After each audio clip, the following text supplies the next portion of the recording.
Mama Samia inang'ara-ng'ara. Tanzania ya Mama Samia inang'ara-ng'ara. Tanzania ya Suluhu Hassan mama yameremeshwa. Tanzania ya Mama Samia inang'ara-ng'ara. Wana mama Mtazamaji, tunaendelea kuongea na wadau mbalimbali katika mkutano huu mkuu maalum wa CCM. Miongoni mwa wadau hawa tuna mheshimiwa hapa, Mheshimiwa Christopher Ole Sendeka. Huyu ni mmoja wa viongozi mizizi ya Chama cha Mapinduzi kule kanda ya kaskazini. Alikuwa mbunge wa Simanjiro mpaka sasa. Mheshimiwa Ole Sendeka, hebu tueleze kidogo kwanza habari za siasa. Nzuri sana.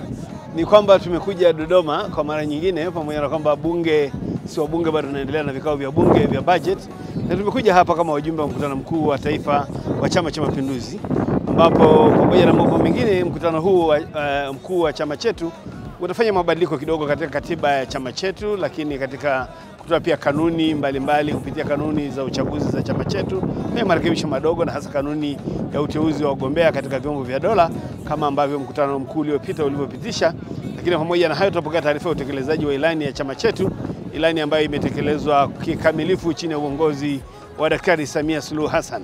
Ni ilani ambayo itahitimisha muda wake katika mwaka wa fedha wa 2025-26, lakini huku tukipokea ilani mpya ya 2025-2030 ambayo itapitishwa chini ya uongozi wa mwenyekiti wa CCM Daktari Samia Suluhu Hassan.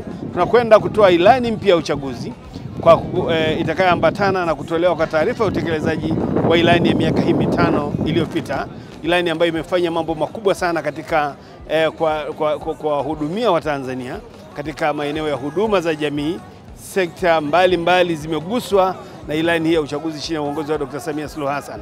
Ni kila raia wa nchi hii ameguswa, na hakika katika sekta ya afya mambo makubwa sana yamefanyika, katika sekta ya elimu mambo makubwa sana yamefanyika, katika sekta ya mifugo, majosho, mabwawa na maeneo ya mifugo kutengwa yamefanywa chini ya uongozi wa Dr. Samia Suluhu Hassan katika kutekeleza ilani ya uchaguzi. Sekta ya maji ni dhahiri kabisa, vijiji karibu vyote vya jimbo langu mimi kama Simanjiro vimeguswa. Kwa hiyo tunakwenda kunadi ilani mpya ya uchaguzi, wakati ambapo ilani iliyopita tuna mambo makubwa ya kueleza. Tuna miradi mikubwa ya kitaifa ya kimkakati ambayo ipo kwa ajili ya kusisimua uchumi, kama vile reli ya kisasa, kama vile bwawa la Mwalimu Nyerere kuzalisha megawati zaidi ya 2000 itakazoingizwa kwenye gridi ya taifa na kuweza kutekeleza mpango huo kupeleka umeme vijijini na kwenye vitongoji.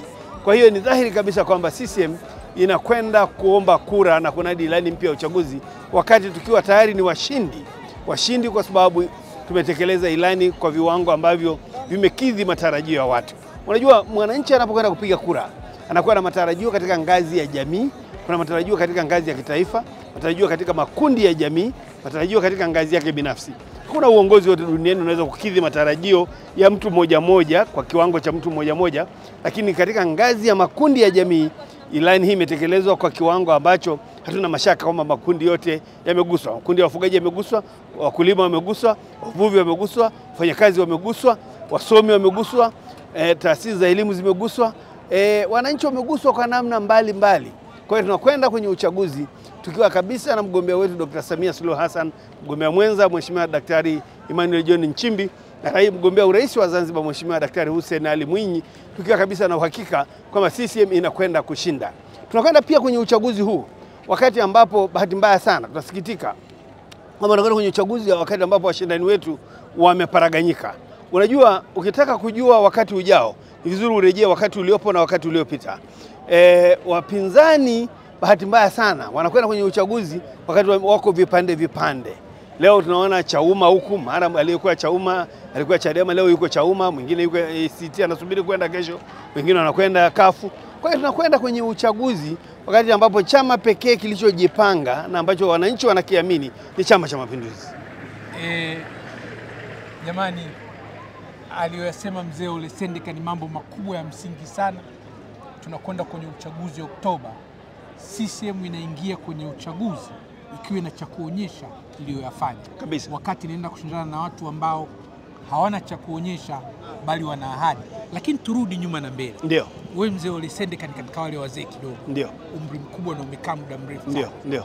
Hauhisi kwamba ilikuwa inatakiwa labda CCM wale kidogo wapinzani ili kutengeneza mshindani kidogo, yani ili angalau hata wapinzani basi wao wanaweza wakashindana na CCM, unashindana na mtu ambaye ana uwezo kabisa, unashinda ushindi wa mezani, watu wanaona kama mmejipendelea ama mmefanya bao la mkono? Hapana, unajua mwaka 92 Halmashauri Kuu ya Taifa ya Chama cha Mapinduzi ilielekeza Bunge la Jamhuri kubadilisha katiba ili kuruhusu mfumo wa vyama vingi vya siasa vianzishwe.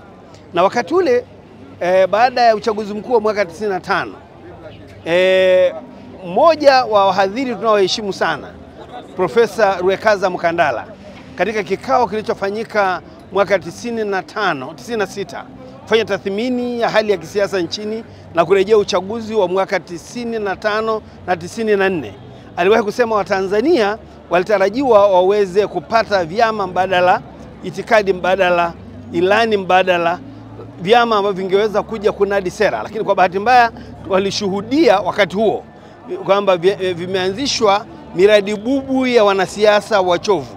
Naomba ni koti alivyosema Profesa Mkandala mwaka 96 pale Kilimanjaro Hotel, kwamba Watanzania badala ya kupata vyama mbadala vyenye sera mbadala vilishuhudia vikianzishwa miradi bubu ya wanasiasa wachovu. Ni kwamba ni wachovu kwa fikra, kwa sababu kinachoanadiwa pale ni sera, maono ya chama hicho, kwamba mkitupa uchaguzi tunatarajia kufanya 1, 2, 3 katika sekta hii na hii na hii. Watanzania hawakushuhudia hivyo.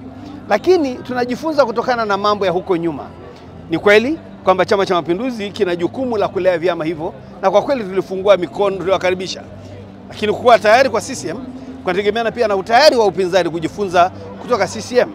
Leo naweza nikakwambia CCM ni chama kinachojifunza na kinachopeleka makada wake kwenye kila uchaguzi mkuu katika nchi mbalimbali katika bara la Afrika na kwingine duniani, ili kuona ni mambo gani mapya tunaweza tukajifunza kutoka kwa wenzetu.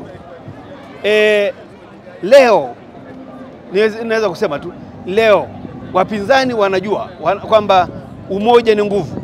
Kila binadamu anasiasa anajua umoja ni nguvu. Kama wangeungana, wakazungumza lugha moja, wakapanga sera yao, wakajiandaa, pengine hali yao ilivyo leo isingekuwa hivi ilivyo leo. Na wajifunze kutoka Kenya. Mwaka 92 wenzetu wa Kenya pia kama ilivyokuwa Tanzania waliingia kwenye mfumo wa vyama vingi vya siasa. Lakini walivyoanzisha vyama, walianzisha vyama kwa misingi ya maeneo walikotoka au maeneo wanakotoka baadhi ya makabila makubwa. Utakumbuka wakati ule ilianzishwa Kenya chama cha Ford Kenya kilichokuwa imeanzishwa na Jaramogi Oginga Odinga. Lakini wakati huo kile kilionekana kama vile chama kinachowakilisha jamii ya Waluo. Lakini wakati huo jamii kubwa ya Wakikuyu na wakaanzisha. Kimoja kilikuwa kinaongozwa na Matiba na kingine kilichokuwa kinaongozwa na Mwai Kibaki. Na baadaye Wakamba nao hawakubaki nyuma. Walianzisha chama chao kilichokuwa kinaitwa SDL kilichokuwa kinaongozwa na Charity Ngilu. Kwa hiyo hiki cha Wakikuyu nacho kilianzishwa, Wakikuyu wa Nyeri, Wakikuyu wa sehemu moja hapa nitakumbuka. Lakini kimoja ni kama cha Matiba, kingine kilikuwa cha Mwai Kibaki. Walivyojaribu 92 na 97 walishindwa vibaya sana na chama cha KANU. Walivyoungana mwaka 2002 waliondoa KANU madarakani kwa urahisi. Kwa sababu waliungana. Sisi huku tofauti yetu ni kwamba vyama vya huku havijapata nguvu tangu mwanzo. Havijajipanga kwa sera. Vilikuwa vinatafuta umaarufu kwa kutumia matukio. Sasa unapokuwa na chama ambacho kina nadi matukio, haya matukio yakikabiliwa vema, yakashughulikiwa, hizo kero zikashughulikiwa, unakuta chama kinabaki sasa hakina sera. Kwa hiyo kazi kubwa ambayo vyama vya upinzani vinapaswa kufanya ni kujipanga, kuwa na sera, kuwa na mfumo ambao unakifanya kile chama kiwe na sura ya chama cha kisiasa, na wanachama ndio wanakuwa na nguvu na sio kiongozi wa juu ndiye anakuwa na nguvu kuliko chama.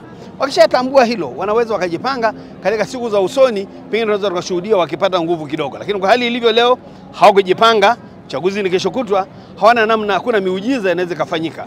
Lakini kwa kazi ya mafanikio makubwa yaliyofanywa chini ya uongozi wa Dr. Samia Suluhu Hassan, Mungu amempa miaka hii 4 akiwa na afya njema ya mwili na akili, lakini akiwa amejenga umoja miongoni mwa wana CCM, akiwa amehakikisha kwamba wao wana kazi moja kushughulikia maendeleo ya watu. Yaani kwa kazi hii tuliyofanya, hakuna namna unaweza kuwafanya Watanzania leo warudi na kuchagua chama ambacho hakijajipanga. Hakuna namna. Cha kwanza, wapenzi watazamaji, haswa mashabiki na wapenzi wa upinzani, Ole Sendeka utabarikiwa sana. Pia ni wana CCM wachache sample Ole Sendeka ambaye anasema kwa dhati ya moyo wake kwamba jamani, kinachofanya wapinzani mnashindwa, hamjasimama kwa umoja, hamjaungana, hamna nguvu, unganeni, simameni ndio mlikabili ili dude kubwa sisi. Vinginevyo tutaendelea kupiga kelele, tunaonewa, marabao la mkono kumbe siko. Sasa nina viswali vyangu viwili vidogo. Karibu. Kimoja ni kidogo cha Arusha. Ndio. Wewe ni mzee wa Arusha wa siku nyingi na umekasi Mwanjiro muda mrefu. Kuna wakati ukapumzika kidogo, naona umerudi. Ndio. Haufikirie sasa kwamba imefika wakati uwapishe vijana kidogo, wewe sasa uingie kwenye wale wazee wakubwa kabisa, uachie morali? Sifa moja ya Chama cha Mapinduzi ni chama chenye sura ya jamii nzima, kwa maana ya jinsi zote mbili, wanawake na wanaume. Lakini chama ambacho kina viongozi wa rika mbalimbali. Hatuwezi kuwa na chama ambacho uongozi wake ni rika moja. Ni kwamba ni kweli tuna utaratibu wa kupokezana vijiti. Sisi wa miaka sasa karibu inakwenda 61, miaka 61 hivi, tunahitajika kuwepo. Wanaotuzidi kidogo wanahitajika wawepo, walioko chini yetu wanahitajika wawepo kwa wingi zaidi, ili tuweze kurithisha vijana kuchukua uongozi wa nchi kwa kutumia uzoefu ambao tumeupata kwa kipindi cha uongozi tuliobahatika kuwepo ndani ya uongozi wa chama na ndani ya uongozi wa serikali.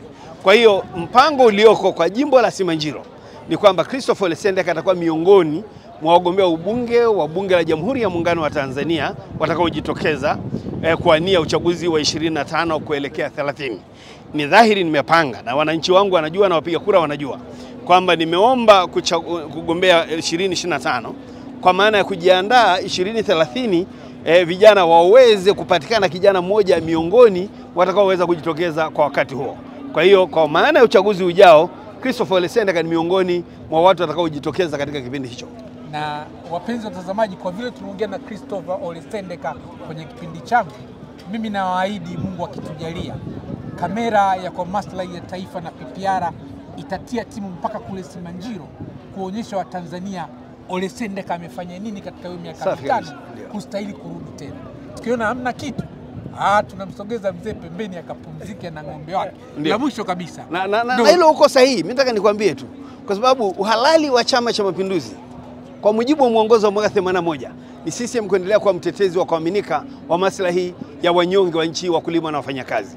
Kama wewe ni kiongozi uliyepewa dhamana, umekaa miaka 5, huna cha kuonyesha, kimsingi ustahili hata kusubiri kuambiwa pisha. Unapaswa wewe mwenyewe upishe, kwa sababu huna cha kuonyesha na huna ulichokifanya kukidhi matarajio ya wapiga kura wa jimbo lenyewe. Mimi nilijua kabisa kwamba kanzu ya Ijumaa hufuliwa Alhamisi. Kwa hiyo nilianza maandalizi ya kukidhi matarajio ya wananchi wangu pale tu nilipomaliza uchaguzi wa 2020, kuhakikisha kwamba nashughulika nao wakati wa shida zao, wakati wa changamoto zao, wakati wa raha zao, najumuika nao.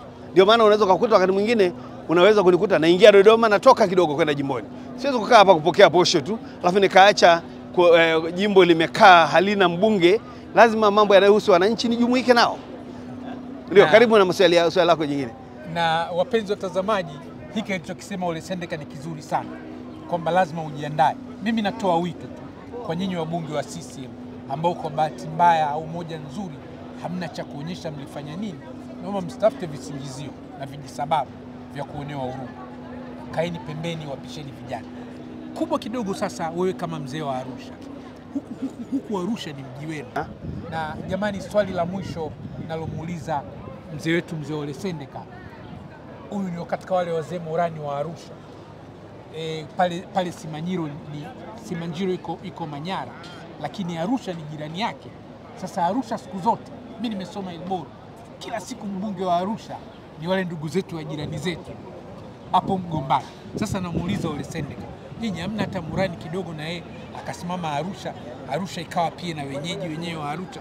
Kila siku ni wale vijana wanakuja, sasa hivi jimbo linagombewa kama mpira wa kona. Kuna tatizo gani kwa murani wenu? Jambo la kwanza ni kwamba sifa moja ya CCM na ambayo imefanikiwa kuliko chama kingine chochote katika bara la Afrika. CCM imefanikiwa kufuta mawazo ya ueneo, ukabila, udini. Na kwa mji kama wa Arusha ambao ni cosmopolitan, ni eneo ambalo lina mchanganyiko wa Tanzania wa jamii zote. Ni dhahiri kwamba Mtanzania yoyote wa kabila lolote, wa dini yoyote, anaweza akachaguliwa kwa kiongozi katika jiji la Arusha.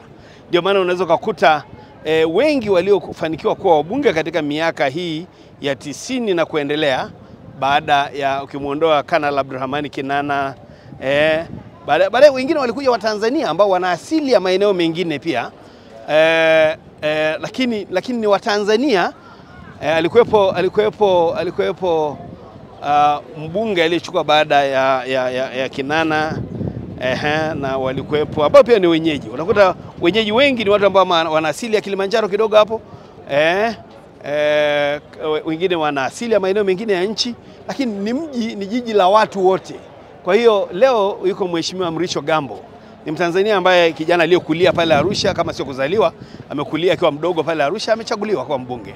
Lakini haitashangaza Arusha ikimchagua mtu kutoka sehemu yoyote ya nchi, kwa sababu ni eneo la mji wa wengi. Labda nieleweke hivyo. Na mara nyingi ni vizuri mjue siasa za miji, kadri mji unapotanuka ndivyo ambavyo hao waliohamia na wao wanapata nguvu ya kisiasa kwenye ile eneo, na yote anaweza akachaguliwa. Ndivyo ilivyo Dar es Salaam leo. Mimi siamini kama Ilala zamani, eneo la Dar es Salaam pale katikati walikuweko Azaramu, walikuweko nani, lakini leo Ilala inaongozwa na mtu yeyote tu. Yuko brother naibu speaker, naye amezaliwa pale, lakini sidhani kama ni Mzaramu. Ni kweli. Sidhani kama ni Mzaramu. Na basi mimi ni kwa hiyo Arusha itampata mbunge ambaye atakuwa Mtanzania, anaweza kuwa Masai, anaweza kuwa Mchaga, anaweza kuwa kabila yoyote, lakini atakuweko mbunge kutoka pale. Anaweza kuwa huyo aliyopo au mwingine yeyote. Au nigombee kama mpira wako. Hata wewe unaweza ukija pale unaanadi tu, unaomba tu, unaweza kufanikiwa. Jamani, la mwisho sio swali, ili ni kumwaga tu mzee Ole Sendeka. Pamoja na kwamba ni mtu mzima kidogo, umri umesogea kama kwangu, ila pia jamaa anakwenda na wakati. Hiki mnachokiona hapa kama miwani, hii sio miwani. Hii ni Mont Blanc. Watu wanaoelewa Mont Blanc manake, hongera. Mzee unakwenda na wakati. Hivi ndivyo ilivyo. Kumbe sawa. Asante sana jamani. Asante. Mungu awabariki, tuendelee. Kidumu Chama cha Mapinduzi. Amen. Chama hiki tukiombee kiendelee kutuongoza tena kwa miaka mingi. Ni chama kinachoaminika, ni chama pekee cha ukombozi katika bara la Afrika ambacho mpaka sasa hakijatikisika, hakijaanza kutafuta ubia na chama chochote kingine.